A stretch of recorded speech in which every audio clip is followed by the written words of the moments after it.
Hey everybody, Joe Borey from Syncoplay Retro Gaming, and these are a few games that I love to hate.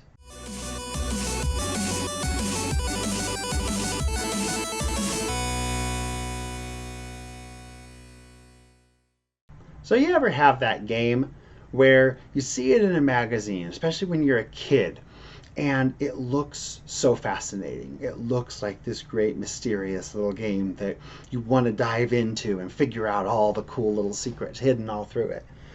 Well, first issue of Electronics Gaming Monthly back in 1989 had just that game in it. And that game was Mystery Quest.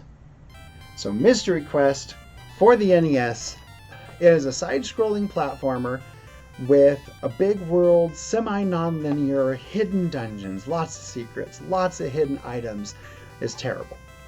It sounds like exactly the kind of game that I would love. And as a kid, I always looked at this and I always looked at it with some sort of curiosity because it looks fascinating. And then I played it as a kid and it wasn't nearly as great as it seemed. And so just kind of forgot about it, let it slide for a while, grew up, was tracking down some old Nintendo games and thought, you know what, I'm going to figure out that Mystery Quest game because it seems like there's something really cool there, something there that I want to understand better. And I picked it up, and it's still the same game it always was. The problem with Mystery Quest is that while it has all of the pieces that make for a fun, magical journey, the gameplay itself is incredibly generic. Run to the right, jump on enemies, shoot enemies, go into doors which might have a little dungeon in them, find stuff, repeat. None of it makes you feel smart. None of it makes you feel like you're really breaking into the secrets of the game like a really good game like Zelda or Legacy of the Wizard will do. Instead, Mystery Quest just feels like a sad attempt at creating another game in that genre. And so I picked up the Famicom Disk System version because I had heard that there was additional content in the Famicom Disk System game and thought, maybe this is where it gets really cool. So what is this? Haokun Fushigi no Tabi, I think is what it is called. And it is Mystery Quest on the Famicom Disk System with additional content. Come to find out that additional content is this game plus 2 more dungeons tacked on to the end.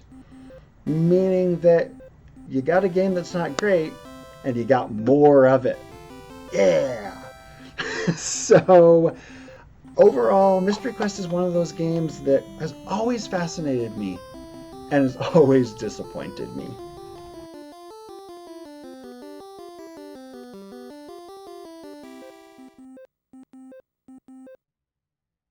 Second game on the list of games I love to hate,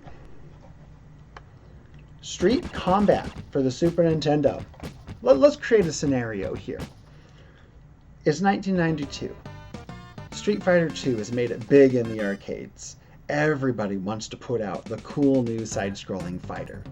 And in Japan, a popular anime or manga, Ranma 1/2, who comes out, they do a fighting game based on that, where you play as the hero character in both male and female forms, fighting against all the characters of the show. And it works. It makes sense. It's not a great fighting game, but it works. And then they go to bring it to the US and realize no one has any idea what Ranma 1/2 is. So they reskin the whole thing as Street Combat, taking away the recognizable main character and turning it into some dude in a blue metal jumpsuit. And because now the main character is no longer a character from the anime, but is now just generic guy number 107, it doesn't make a lot of sense anymore that when you play this in single player, you only can play as said dude in blue metal jumpsuit. There's one character in a fighting game when you play in single player. And when you play in multiplayer, you can play as all the other characters, but why, oh why, Did they not add the ability to play as all the other characters in a one-on-one fighter? That just makes no sense to me. Add to that the fact that, honestly, it's not a great fighter. We look at Street Fighter now, we look at what Mortal Kombat, Street Fighter, and Killer Instinct, and Tekken, and all these series has done for the quality of fighting games. And it's now about frame timing, and combos, and complex special moves, and the fighting games are really deep, dense experiences. And Street Combat is not. Street Combat is, let's stick a couple of moves on you, some of them have longer range, some of them do more damage, put you in an arena, hit the buttons until somebody dies, repeat. This is one of those games that I actually heard about it in a magazine when it was Ranma 1/2. And I remember it, it might have been GamePro, but I remember it because I remember seeing images of the giant panda bear character that you fight against later in the game and thinking, haha, that's funny. And finding out when I got a little older that Street Combat ended up being that game, except Panda had been reskinned to who knows what. And just realizing, man, that game is not what I thought it was going to be when I saw it in those magazines all those years ago.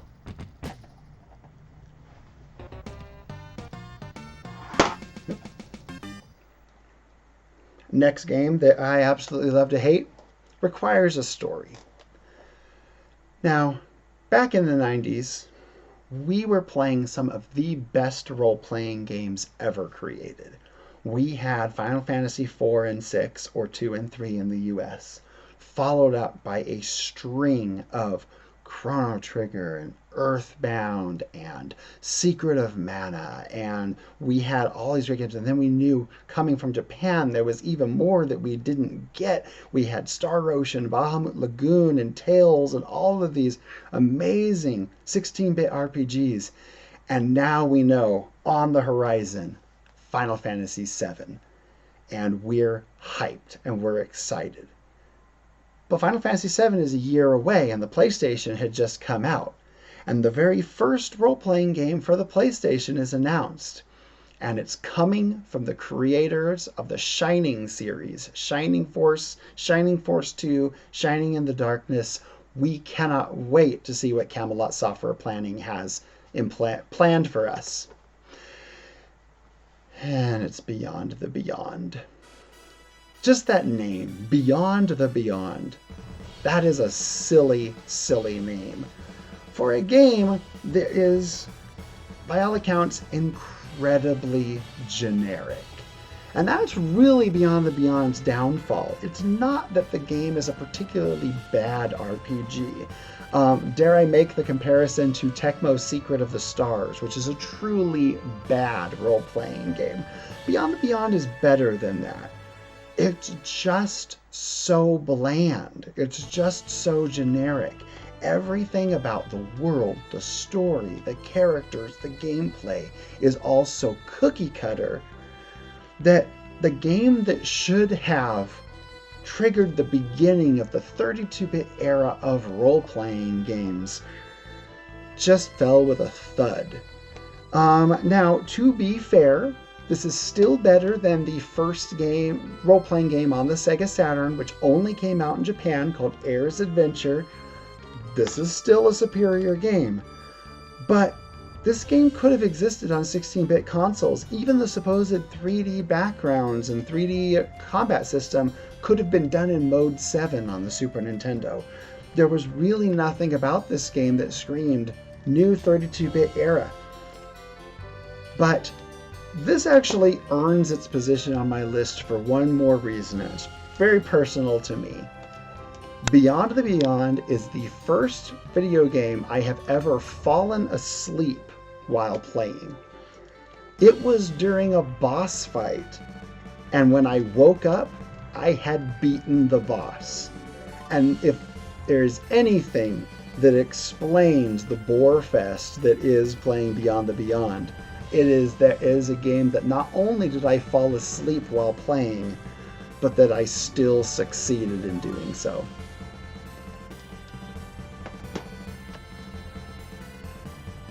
Final game on the list of games that I absolutely love to hate is the game that is my answer every time somebody asks me, hey Joe, what's the worst game in your collection?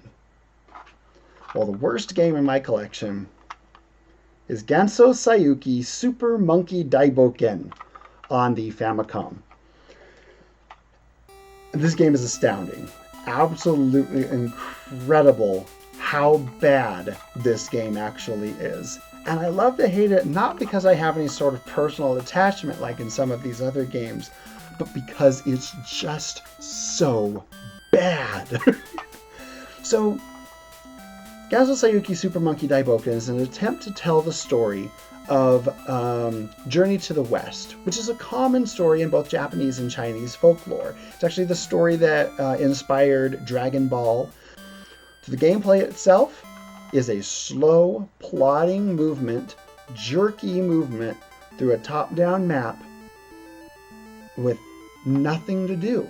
Literally nothing to do. You're just moving around on this map, and you're looking for invisible warp points, which will teleport you to the next big empty map that you can slowly plod around.